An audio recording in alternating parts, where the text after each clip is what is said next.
What's up, everybody? I am Johnny Christ, and this is Drinks with Johnny. Thanks again so much for checking it out. I'm exceptionally psyched this week. I got a friend that I haven't seen or talked to in a very long time, in Matty McCloskey of the Rev Theory. I'm just going to bring him in right now. How you doing, man? What's up, brother? Good to see you, man. It's good to see you, too. I think I just said Rev Theory, by the way, not Theory. Did you catch that? Yeah, no, I didn't. I thought you said Rev Theory. I mean, yeah, sure. You wouldn't be the first. So how are things, man? You all good? All good over here, buddy. You know, just laying low during, this strange time we're having. But, doing well other than that. And just enjoying the opportunity to have a drink with you. Hell yeah. What do you got to share with me tonight? I'm drinking some Glenlivet. Ooh. I went with a little Glenlivet 12. 12, I like that. That's a good one. That's a good one. I've got... Yeah, it's kind of my go-to. What's that? It's kind of my go-to, like my, every week type of drink, not for special occasions or anything. But okay, every week. I like how you tippy-toed over everyday drinker, but yeah, it's okay. Every week, yeah. Yeah, I got this bottle sent to me from Colorado. It's the 291. Have you had any of this before? Oh, I have not. It's really good. They sent me some stuff after I did this tasting with Fred Minnick last year, and man, I really like their shit. It's bourbon. It's really good. Yeah, this one's a bourbon. It's Colorado bourbon whiskey. It says on it. It's 100 proof. So I like to take it just neat with like a little splash of water in there just to cut it up a little bit. Yeah. How do you take your whiskey? Same, exactly the same. Nice, man. Cheers. Thanks for being on here. Cheers. What is it about whiskey for you? Is that your, as you said, it's your every weeker. Why is that your go-to? What is it about that particular bottle or whiskey in general? This one's just super smooth, and my partner actually turned me on to it, so she's been drinking it, and it's just really nice. And it's kind of funny when we started going out. She had a Costco membership, and I had never really gone to Costco. And we went in, and she's like, "Glenlivet, you get this bottle for $30. It's like a really nice bottle, but it's like cheap." So we're just like, we always have it in stock. But I kind of geeked out on the Costco thing, which is kind of funny. Dude, everyone did that the first time when they went to a Costco. They heard about it. They're like, "What is this place?" They go in there, and everyone's like, "What? They have every fucking thing here? This is insane." Yeah, it's great, and their liquor selection's actually pretty good. So it really is. They always have good stuff. I like going there before the holidays. Usually, we like to entertain, and it's a good place to like get like bulk wine and shit for the Thanksgiving and Christmas dinners. Yeah, it's a good way to do it. Yeah, I see women walking out of there with like 2 cases of wine every time I go. But yeah, it doesn't matter if there's a party or not, though, for that. Yeah, exactly. Yeah, that's their weekly drink. So. Yeah. Well, I like that you mentioned your partner is a whiskey girl. She's the one that turned you on to Glenlivet. That's awesome. Yeah, how'd you guys meet? We actually met during quarantine at a place in San Diego called Newtopia Cider, and we both are patrons of that cidery. So I'm a big craft beer fan, and I like the cider and whatnot. So we met there and just kind of hit it off, and loving the time of quarantine like crazy. Wow. Just the circumstances we met, and given the fact that not much is open, but while it was, we were there together, and we hit it off. So.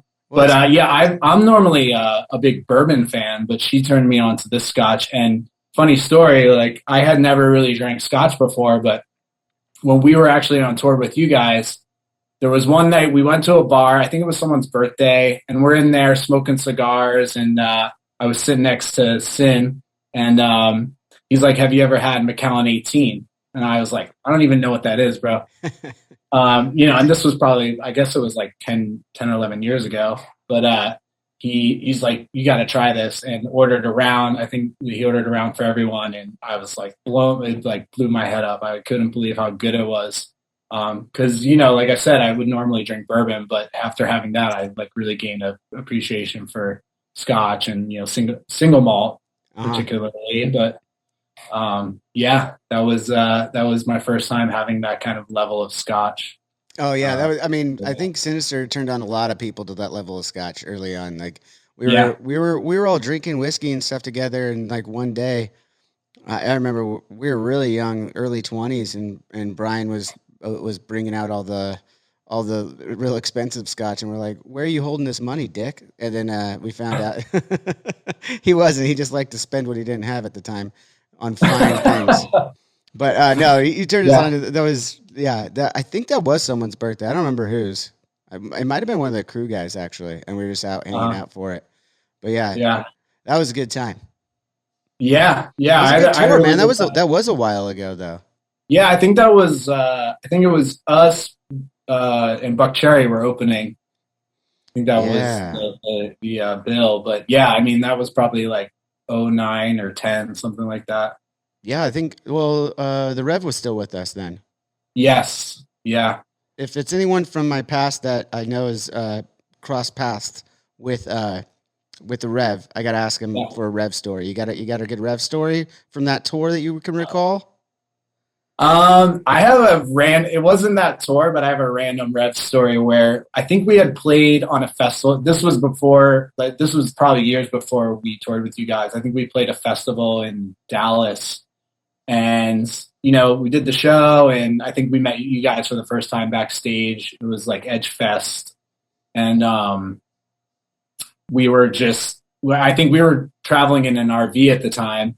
So, we were driving ourselves. And so, I think I was driving, and obviously I was sober because I was driving. And I went into a rest stop, and you guys just happened to park your bus and walk in. And the Rev came up to me and was like, he looked like he was pretty blissed. What time? Was it a middle of the night truck stop or? So like really late. Yeah. Okay. And he comes up to me and he's just like, I'm like, dude, what's up? And he looks at me and he's like, Satan, is that you? I was like, what? I think he was just fucking with me, but it was the funniest thing. So I went back. It was probably a little bit of the messed up, a little bit of the fucking with you. I mean, Jimmy always had a fun sense of humor. And once you got it, like it was just the funniest man I've ever met in my life. Yeah. There were a couple of times where we were backstage fucking around, and I remember there were these chairs and we all were pretending we were like racing cars, and his sense of humor was definitely a little wicked, twisted. I liked it. It's abrasive at first. It was abrasive at first. Let's be honest. Yeah. Oh, and he's just a man. And he's just a madman, So for sure. I love. That's personal for me. I love hearing those stories from other people. Yeah. Even if I was there, I wouldn't have remembered that story the same way you did. So I appreciate you sharing that. You said that you met your partner during quarantine. A lot of people are actually like splitting up from their partners during quarantine because they're boxed into each other. You found love during it, and you guys are busy as fuck as in the Rev Theory. What are you eating? What are you taking? What are you doing to stay fucking sane, man? I'm actually vegan, so I'm on the vegan diet. Yeah, pretty healthy. We've been working out together and stuff, and just enjoying our time together. We'll work out, but we'll drink, so we got to make up for it in the daytime by getting some exercise in, and just I've been walking a lot. Just get outside, and we're lucky here in California that we have that opportunity because my family's on the East Coast and they're getting dumped with snow, so they're like stuck inside. I can't imagine you're stuck inside. But I've heard that same story. Like a lot of people are having trouble in their relationships, and especially when you throw kids in the mix. I mean, it's got to be tough. But we had such a great connection that I feel really lucky, and strangely, things have been really good for me in this past year. Releasing all the new Rev stuff. I took over as lead vocalist, and the response, I was nervous because, I was the bass player before, and, Rich has a very recognizable persona. So to go and step forward as the lead singer in a band that's been around for over a decade, it's a little nerve-wracking, but the response has been really good. And Julian and I took over as producers, so I've been producing all this stuff with him. I do all the engineering and production work, and we collaborate on everything. And to put that foot forward was really nerve wracking, but the response has been great. And like I said, I found love in this time, and I just feel really lucky, because I know a lot of people have been struggling. So yeah, well, it's great that you found all these things, and to your point, I think the transition may have been more nerve wracking for you, but I think for the fans, when they know that it's one of the guys in the band stepping up, it's not, you guys weren't bringing in somebody new, you know what I mean? You were just moving into that role, which I got to be honest, I didn't know that you could sing like that, to be perfectly honest. And then I heard the new single, Make Me a Drink. And I was like, oh fuck, Matty, right on, dude. Tell me a little, hiding in the background. Tell me a little bit about the process and the singles. I know you're releasing these singles right now as kind of a hold off for the album you guys have got coming up. Just kind of pass the time while you're doing that. You guys still currently working on it? Is it all done? And how did you record it? Because some of it, I imagine, has to have been done from home over the last year. Yeah, honestly, we recorded a lot of stuff over the past, I don't know, 5 years.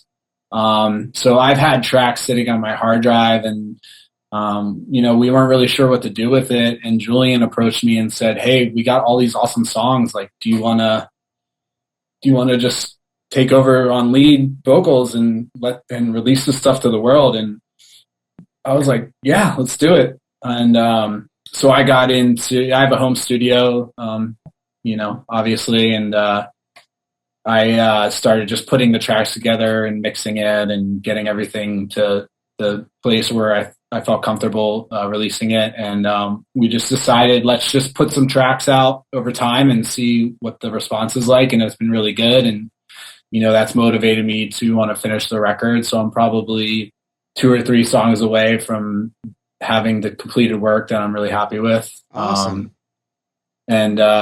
It's been great. And yeah, like you said, it's, I think people are just happy to be hearing more music, and especially in this time, it's like, great. A band that I love is releasing music. And like you said, I've been in the band since day one. So they're happy that, I'm stepping up and making it happen with Julian. And I couldn't be happier with the response, and we're just going to keep putting stuff out and probably release the full album this summer. So awesome!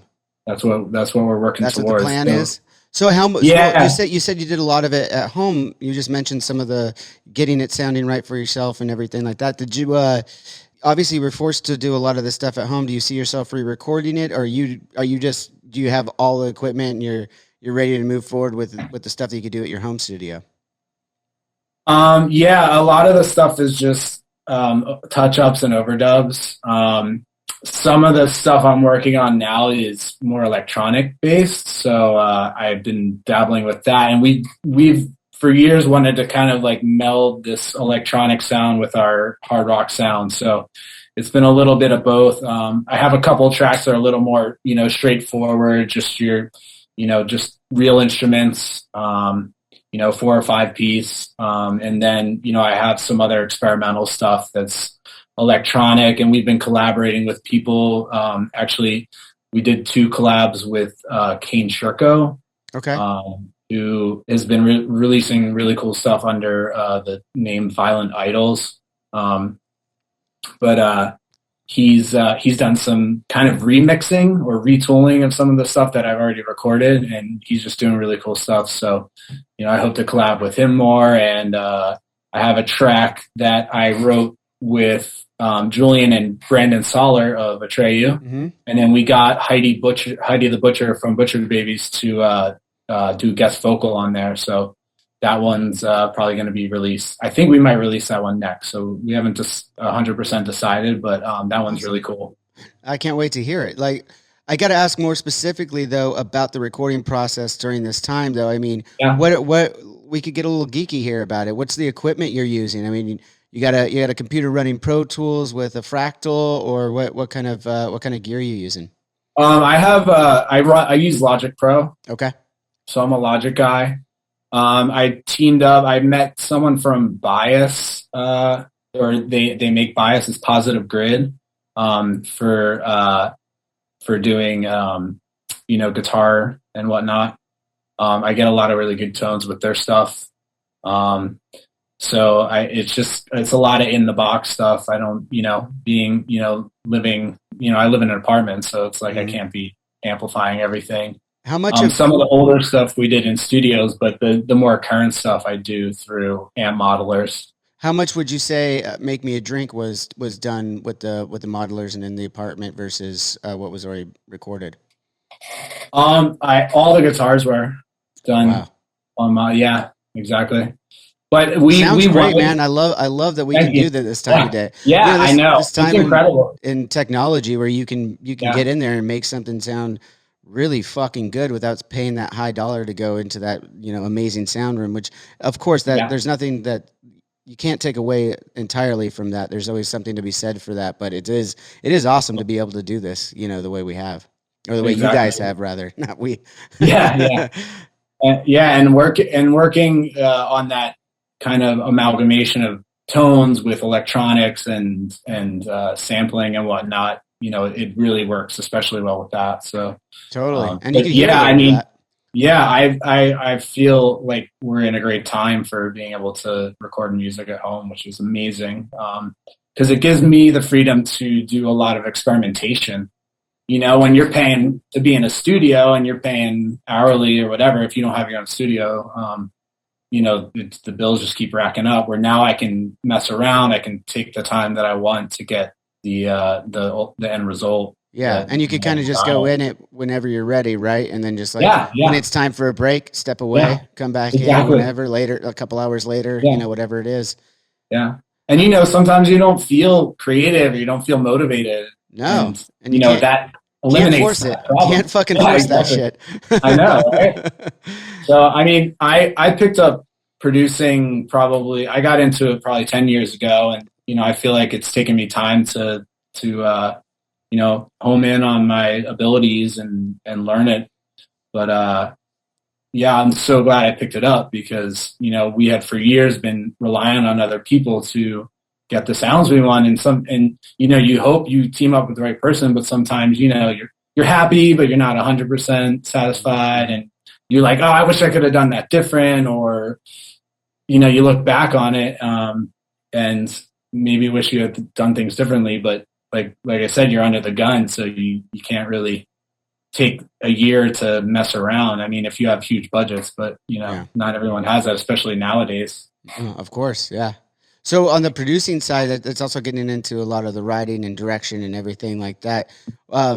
You could hear in your guys' music, it's predominantly over the years. I'm excited to hear what this more electronic stuff is going to be like that you're molding into it, which you kind of hear already in Make Me a Drink.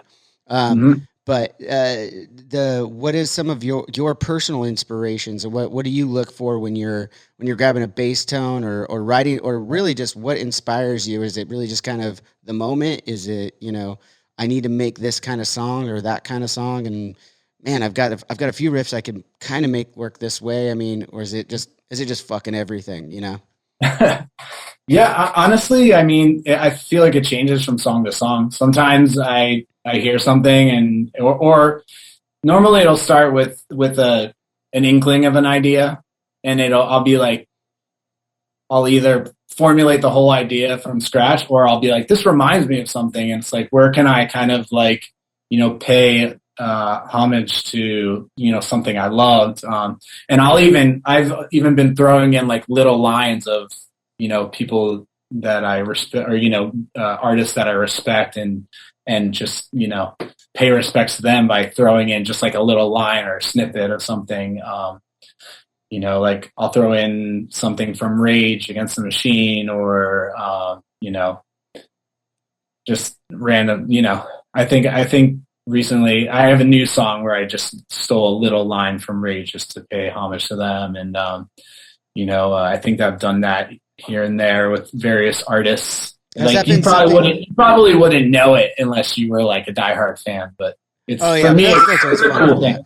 Yeah, I think that makes it personal too. Were you doing help with some of the lyrics before you made the transition into fronting the band, or was this your first kind of venture? No, Julian and I were the main songwriters always. So. The whole time? Yeah. Basically when I joined the band, it was the completion of the band. So yeah, that was back in 2002, like you said, right? And that was So I met them in New York. In New York, okay. And that's when everything started. And you guys are all East Coast. Were you? So you mentioned you're in San Diego now, but you all formed in on the East Coast. Right. Are all you guys in San Diego now? No, I'm the only one here. Julian and I lived together for years in LA. We were, we were co-writers, so we just figured we'd live together, and we were working with other artists and whatnot, and developing different projects. But right now he's in Vancouver, and the other guys are on the East Coast. So, but were you born on the East Coast? And you said you got family back there too, right? I was born outside of Philadelphia. Okay. And I went to school at NYU, so I was in New York, and that's when I met the guys. And that was, I was like early 20s when I met them, and I was just like, it felt like something special, and I kind of latched onto it. And 2 years later, we were touring pretty extensively, and we released our first album, and it was, took off from there. So. Yeah. But yeah, I grew up on the East Coast, as well as Dave and Rich, and Julian's from Canada, West Coast of Canada. So he was kind of the outlier, but so that's how you brought East Coast to West Coast together. And now I got it. Now it begs the question: which do you prefer now? You've lived in both places, man. Where's your allegiance lie? Yeah, oh man, that's tough because I really like Cali. I really like it here. I've met a lot of great people, and I've had a great time here. But oh man, it's such a different place on the East Coast. I wish I could have all my family out here on the West Coast. That'd be ideal. But there is a certain charm to the Northeast. Everyone says the seasons, and it's true. I mean, when you get into fall and you get the beautiful foliage, and you get to put on a hoodie, and it's a little chilly. But I wouldn't want to be there now when they're getting dumped on with snow and it's, in the zeros. So. Yeah. Man, I mean, I've obviously traveled many, many times to the East Coast and been out there for months at a time, even through the winters and everything. And I hate to be biased about it, but I mean, I'm born and raised here in Huntington Beach, and I'm just like, I don't know why I'd want to live anywhere else. So I'm West Coast all the way. Yeah, I know. I mean, I really cherish the ability to, at any given moment, go out and take a walk, and a lot of times be in a t-shirt and shorts. I mean, you cannot. The only time you have to put on some pants and maybe a sweatshirt is like, I don't know, middle of January at night even. Like, you can still wear shorts during the day. Yeah. And then it's fun. You're like, oh, I get to put a hoodie on. Like, you're like, I've been wanting to wear this jacket for a year now. Everyone in cold weather right now is like, fuck those guys. God damn. One more question about being outside of Philly, though. Pat's or Geno's? Oh, honestly, dude, my favorite place in like Philly proper was Jim's, which is on South Street. I don't know if you guys ever played TLA, but it's like a block away from the TLA Jim's. Yep, I know exactly. I always felt like Pat's and Geno's. Really? Yeah, I believe so. When we played TLA, I was I'd maybe been in the band for only 2-3 years, maybe. And that was my first experience out in Philly, actually. And I remember, like, we played, and right before we went in there, just walked down the street, and was like, all right, this is what I'm supposed to try. It's what everyone's saying. I still love it. But I still like going to Pat's and Geno's because you get to like walk across the street from one another and just so that's always kind of cool. It's like it's like a rivalry because they're just right next to each other. Exactly. Just right across the street. What was it like for you growing up in Philly and everything? What was your childhood like? It was good, man. My family's awesome. I grew up doing a lot of different things. I was a big athlete. I competed in sports at a pretty high level, and what sport specifically? Growing up, I played pretty much everything. I played soccer, baseball, basketball. I played a couple of years of football, and then I found track and field, and I ended up like going all in on track and field because it was probably my best sport. I was pole vaulting and doing hurdles and oh shit. And quarter mile. So, and then I ended up running in college as well.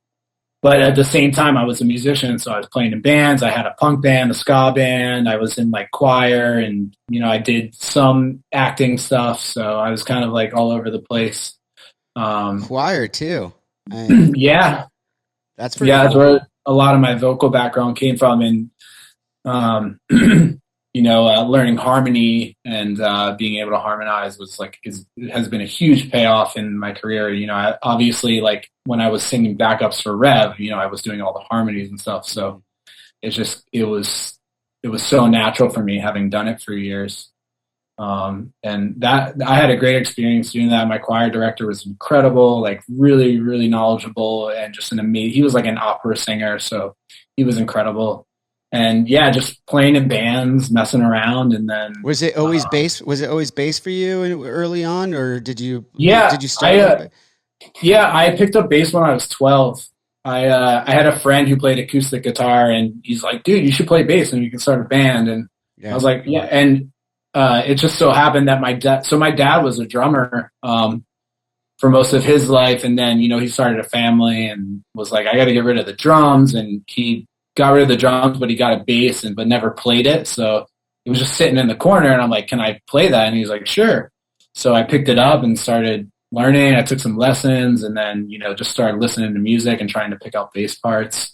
And, what were some of the early transcriptions for you on the bass? Like what were some of the ones beyond the lessons, what were some of the stuff you were listening to and you're like, God, I want to learn this song for whatever reason? Yeah, for sure. I guess at the time it was like Rage Against the Machine, Red Hot Chili Peppers, nice. Weezer. What else? I listened to a lot of Radiohead back in the day, so I was playing that stuff. Sublime, No Effects. Dude, all the classics, dude. This is awesome hearing you say that because I picked up the bass at 12 as well. Nice. Same bands I was transcribing. I mean, awesome. Not so much Radiohead, but the other ones for sure. Yeah. I mean, nothing against Radiohead, just at the time I wasn't into it. And same stuff. Rage for sure was in there. No Effects. Yeah. Huge fan. What was you said punk and ska bands when we started this little part of this chat. What were some of the names of your punk and ska bands? Because those are always classic. Like if you remember. My first band was the ska band, and we were called the East Coast Pimps. East Coast Pimps. When's the reunion, brother? When's the reunion? Yeah, right. I don't think that. I don't know if that ages well in today's society. It's not so PC anymore. Whatever that means anymore. I can't even keep up with that shit anymore. I feel older and older every year. I'm like, I'm not supposed to say that anymore? No, I'm not supposed to say that? Like, right? Oh, fuck. My entire vocabulary is gone. Oh, my God, yeah. Just don't talk. Just be silent. I should have thought of that before I started a podcast, huh? Well, my punk band was probably worse. Bulimic Boy Scouts. Bulimic Boy Scouts. Oh, ouch. That one definitely does not. That doesn't stand the test of time, does it? we ended up changing the name to Little Albert because Bulimic Boy Scouts was not sitting well with you weren't people. Getting a lot of gigs? Like So you mentioned that first bass of your dad's. Do you remember what make and model it was?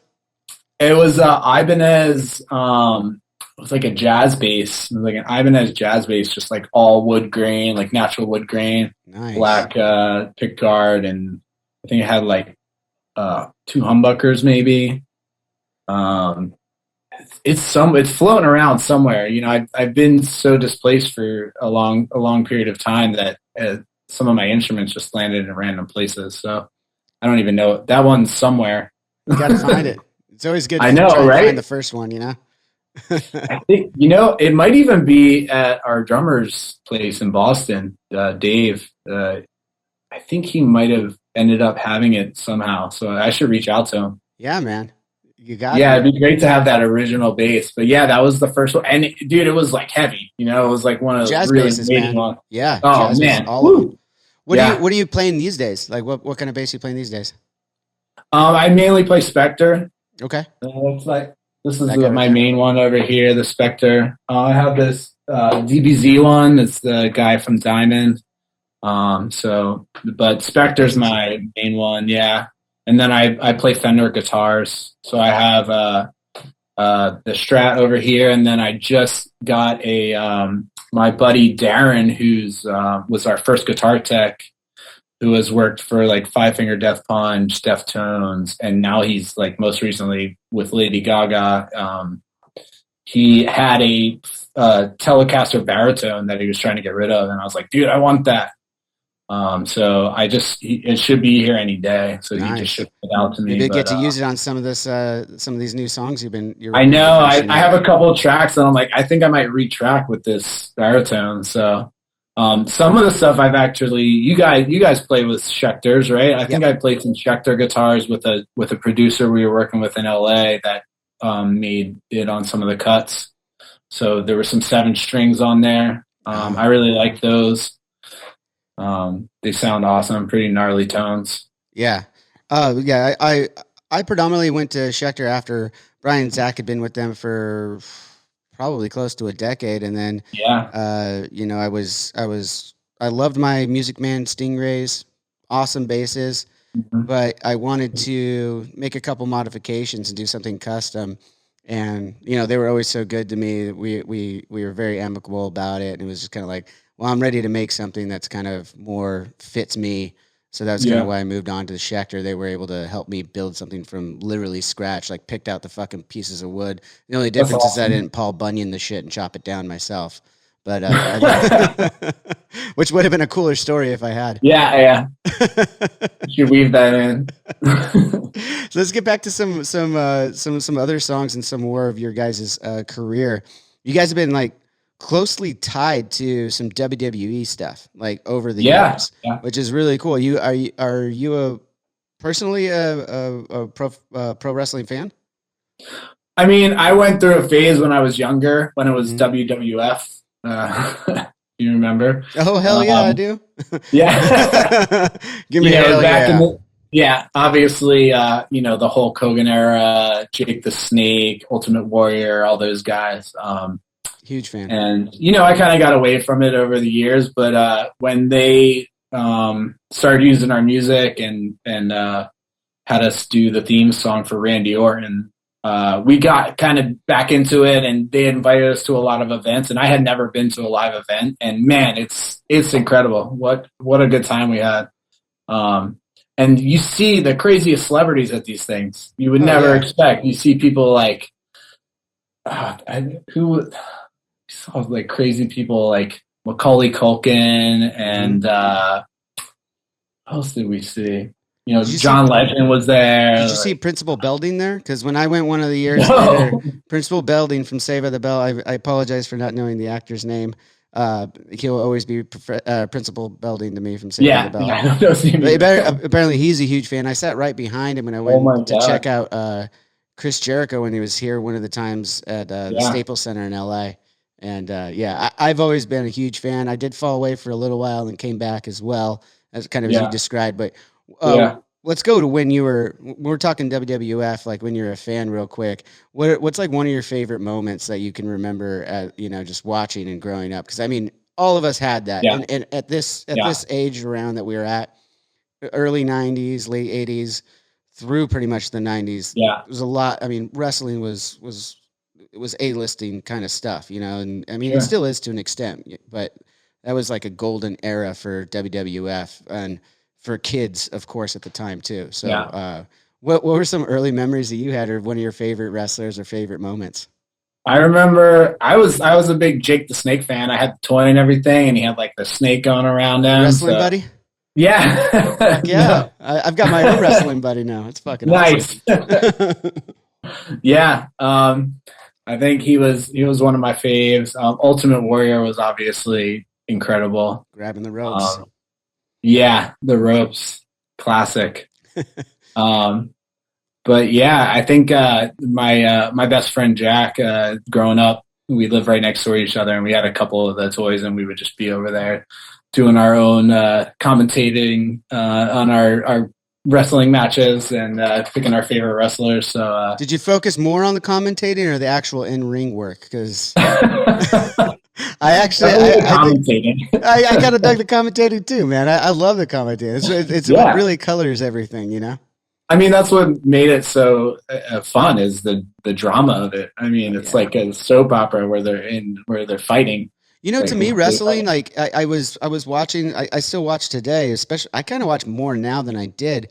Nice. And I realized the reason why I love it so much is it really is everything. It's every form of entertainment all rolled into one. It's a soap opera with these over the top stories, but then every once in a while you get some like a real story that they kind of play off of someone behind their real life, and it's choreographed, but it's real, and these guys are actually getting hurt, so they're extremely athletic. It's funny, but it's sad. It's everything, you know. And I was like, well, I guess I just figured out why I finally have been watching this all this years. and on top of it, they all have dope theme songs to come into. Speaking of those dope theme songs, Rev Theory did voices for Randy Orton, as you mentioned. That's right. It's a great song. How did that come about? Are you guys friends with Randy now? I mean, was it more WWE and I've hung out with Randy a couple times. Yeah. I mean, I wouldn't say I'm friends with him, but we've hung out and drank together. And hey, if you drink together and you could remember the story, you're pretty good friends. Yeah, exactly. Yeah. No, I actually remember we played the WrestleMania anniversary a few years back, and we actually got to play on the ramp as Randy Orton came down to his match. So we were on stage while he was coming down, and then it was the anniversary. I think it was like 30 or 40. I can't remember. It was 30 or 40, but everyone was there. You know, all the big names were there. So backstage, you saw everyone, and then it was the anniversary. It was the 30th or 40th anniversary of WrestleMania. Yeah, of WrestleMania. It would have been 30th, and they haven't done 40th yet. 30th. Oh yeah, 30th. Okay. I don't mean to correct you, but I again, I'm knee deep. You're more diehard than I am. I'm real diehard, bro. Well, I was watching one of your episodes with niece. What's her name? Niece Wade. But there was. We were offer, and she was there was an Steve Austin figure on the TV. Oh hell yeah! I was like, that's it, awesome.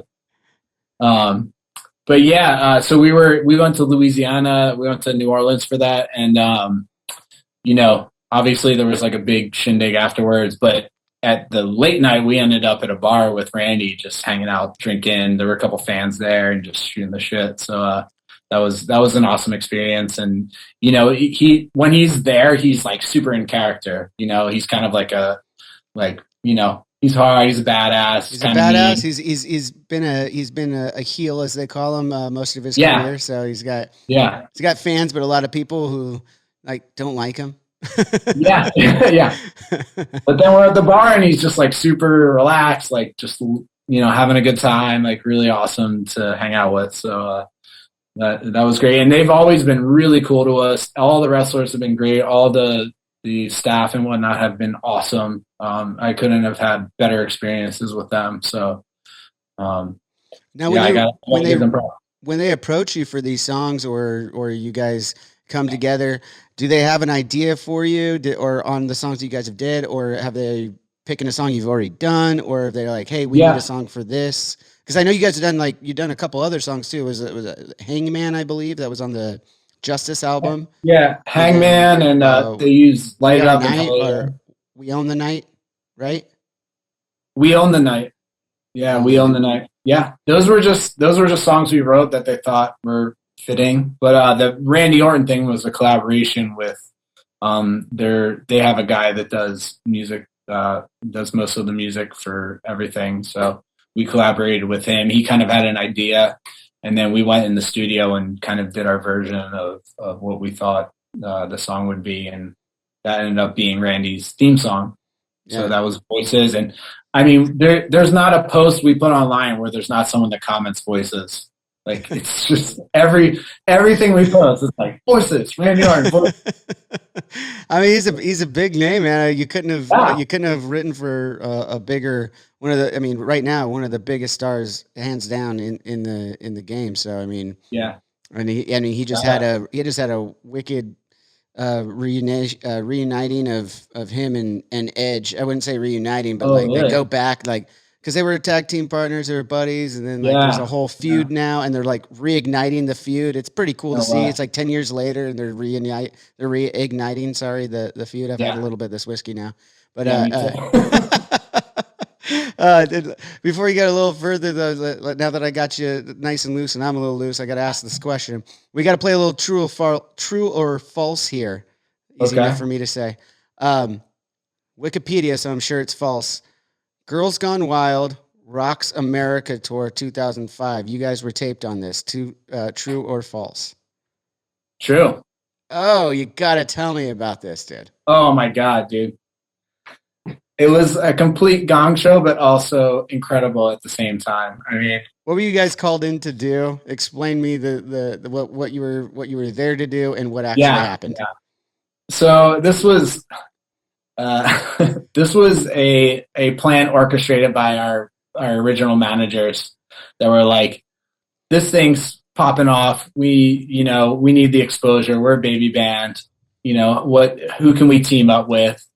It's hard rock. It's chicks and drinking. So they were like, I guess our manager made a connect with the Girls Gone Wild crew, and they were like, let's make this a tour. Let's make this like a tour where there's rock bands and shows. And I think I think that one was with Hinder. Okay. And they were just coming up, and those guys are obviously like, party rocking band, and some of the shows were not as desirable. There were usually more dudes than chicks, but some of the shows got out of control where it was just like there's a bunch of chicks on stage and they're doing crazy shit, and we're like, what is happening? And this would happen during your guys' set, like you're playing a set and the chicks are up there like taking their shirts off, obviously getting hosed down. Things got crazy, and sometimes we had family there, and you're like, oh my God, what's happening?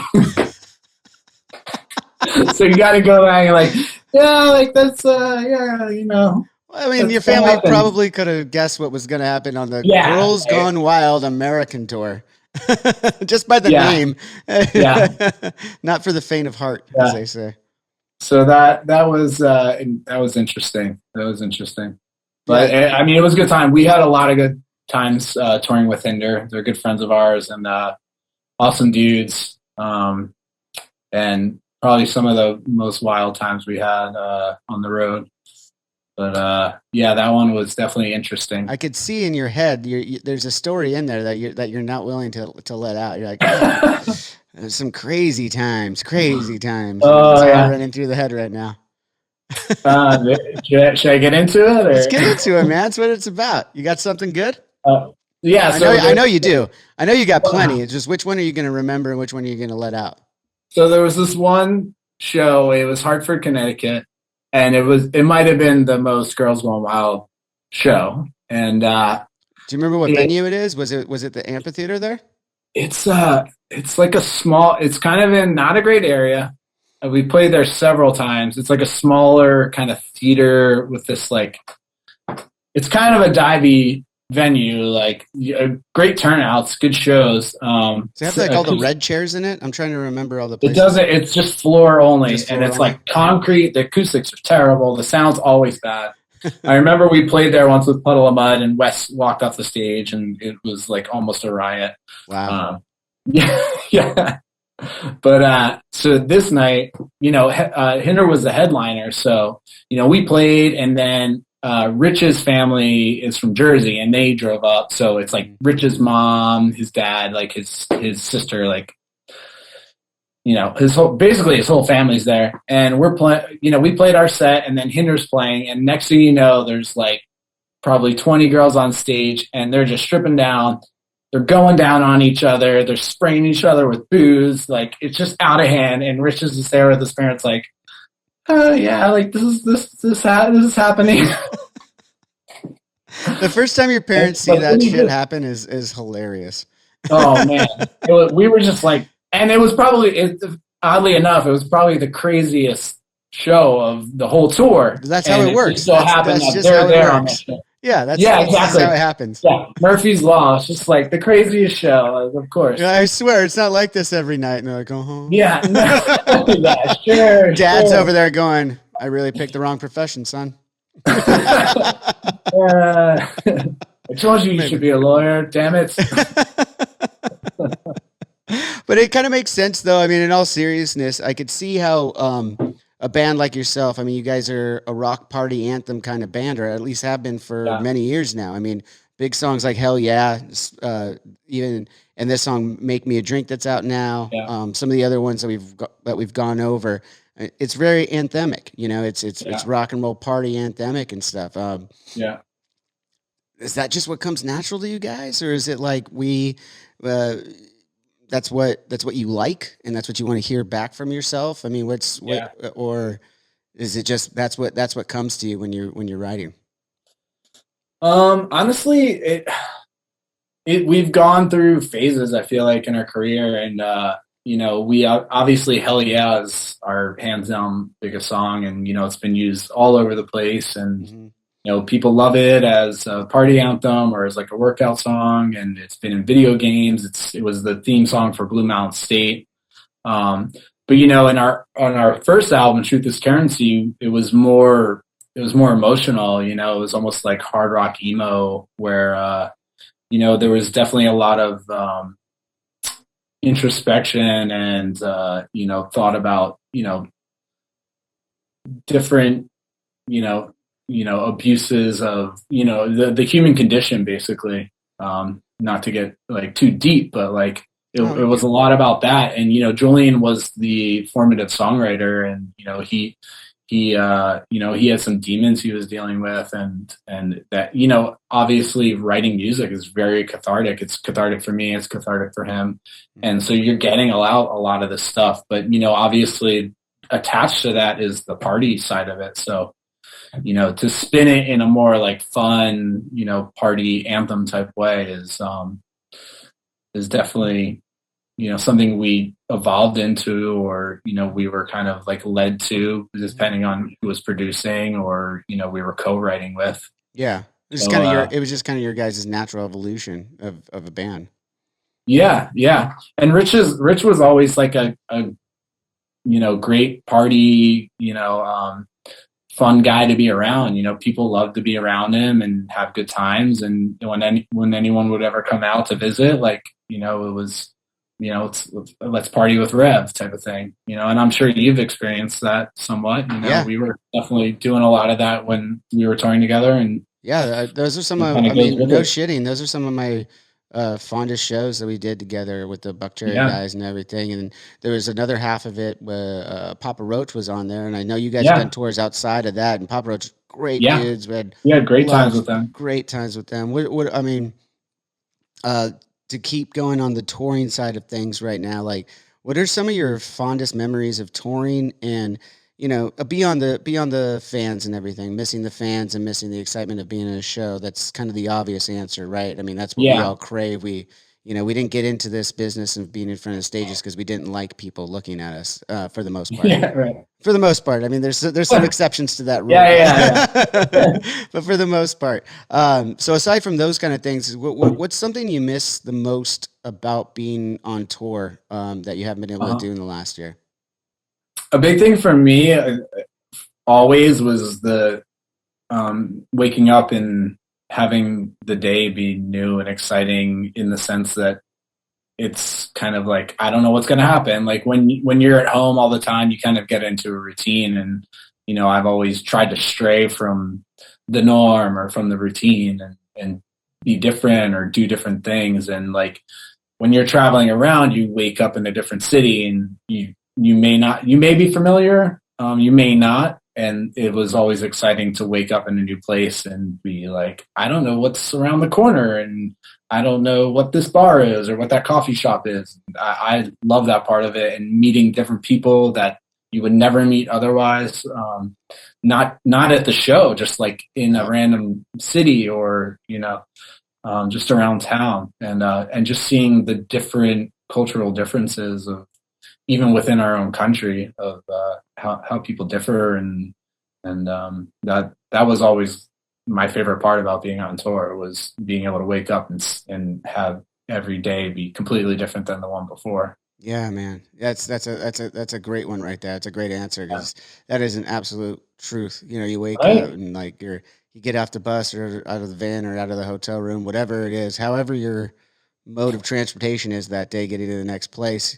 You wake up and it's like, all right, what's the thing to do here? Like, what am I going to get into? Exactly. Absolutely awesome, man. So thank you again so much for your time. But real quick before we go, what's next for you guys other than this album? We already got into that. You've been working on the singles, going to release those. In the meantime, as you ramp up for the album, hoping for the summertime, we'll keep our fingers crossed and eyes open for that. But what's after that? Do you guys, if you're looking at summer, have you heard something where you're going to be able to do some kind of shows in some capacity, or are you just going to release it and then kind of do what the rest of us are doing and kind of waiting for the green light? Yeah. We started to scout out some overseas opportunity to start. We feel like that's an untapped market, and we linked up with a booking agent over in Europe. So they're already scouting out some opportunities in 2022. Cool. So we're looking at that, and I'm hoping that just naturally it'll formulate that we'll be touring the U.S. But my plan and what we've always wanted to do is basically have music constantly coming out. So even when we release the album, I'm going to be still, finishing up mixes for songs to release continuously. So, this whole period of, lockdown and whatnot has been trying to basically find a machine, create the machine that we can keep releasing content. And, I just want to keep creating music and releasing it and collaborating with people. I think that's another big part, is when the world opens up, I'd love to collaborate. Maybe we could get together and do some stuff together. Oh, dude, I'd love that. That'd be so much fun. Yeah. Right. I mean, I just want to, it's made me realize like how much I enjoy that portion of it, is collaborating with other people. Yeah. And it's one thing to do it over the internet, but it's another thing to like sit and feel someone's energy and be able to collaborate on music with them. Like that's a huge thing that I miss. And hopefully, there'll be a lot more of that, being able to appreciate it on another level now that we've gone through this whole experience. Totally. No, I mean, that sounds great to me. I'm happy for you that you found this as well. It's like, as we talked at the top of the show, it's great to have these kind of outlets and stuff. It's why we're here, and we're doing it virtually, unfortunately, this time around. But I can't wait to have you back on. Next time we'll do it in person, with or without the cameras. I'll come down to San Diego. Everyone go check out Rev Theory. It's Rev Theory Official on Instagram. What about, do you guys got Facebook, Twitter, all that stuff too? Same? Yeah, it's I think it's all Rev Theory Official. You can find it all through Instagram. And I'm sure you guys got the .com as well. RevTheory.com. Yep. All the places, go check it out. New single out. Make Me a Drink. Bitch, in parentheses, I'll say. It's not really the title, but it keeps saying it on the fucking song, so it might as well be. Cheers, brother. It's good to see you, Matty. Have a good one, brother. You too.